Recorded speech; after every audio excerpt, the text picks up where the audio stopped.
A agricultura convencional de alimentos se baseia numa produção quantitativamente superior à demanda por comida, e ainda assim existe fome e desnutrição, que se agravaram muito nos últimos anos, devido à destruição de diversas políticas alimentares que foram construídas com muita participação e controle social. A pandemia do novo coronavírus, infelizmente, foi um fator que escancarou o cenário que há muito tempo já está posto em diversos cantos do Brasil, inclusive nas grandes cidades.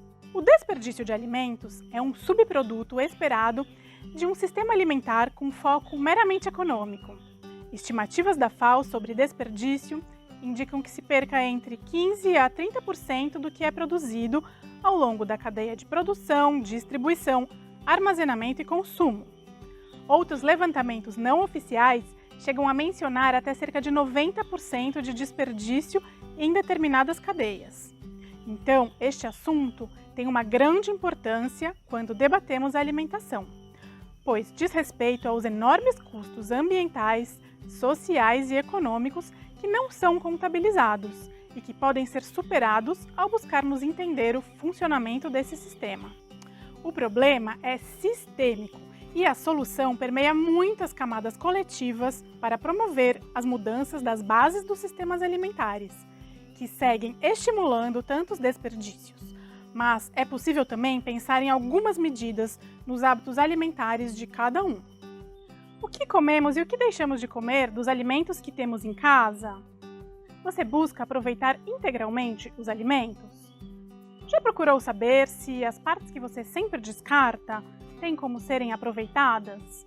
Algumas partes que geralmente não são consumidas num determinado lugar podem ser até comuns na culinária de outra região.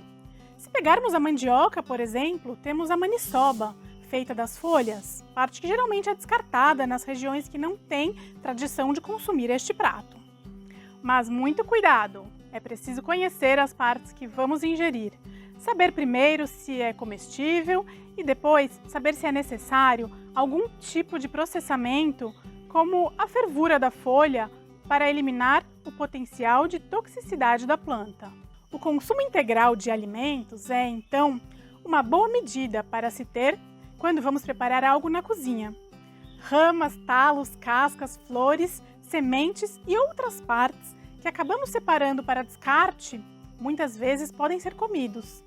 E quando percebemos as possibilidades que essas partes que não são convencionais de serem usadas, notamos também uma grande gama de outras plantas que deixamos de consumir, seja pelo desconhecimento do potencial alimentício dessas plantas ou por não termos o hábito de consumi-las, com os mais diversos motivos, que vão desde ser uma planta que não ocorre no local, ou por terem sido marginalizadas e consideradas alimentos que remetem à escassez e pobreza, até a perda cultural sobre o determinado preparo.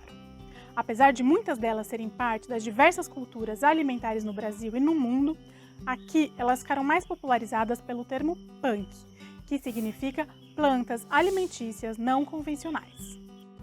Então, você lembra de algum alimento de sua infância que deixou de consumir? E por que não consome mais? Você conheceu alguma planta alimentícia nos últimos anos que não tinha o hábito de comer? E você que planta? Cultiva alguma planta que é menos conhecida do público? Como é a reação das pessoas quando você apresenta essa planta para elas? Apesar de podermos fazer muita coisa individualmente, a solução para o desperdício passa por mudanças estruturais e coletivas, não podendo ser superada apenas pelos esforços individuais. As políticas públicas são uma das ferramentas mais importantes para promover essa mudança. Você que planta, consegue oferecer esses cultivos para as políticas públicas como PAA e PENAI do seu município?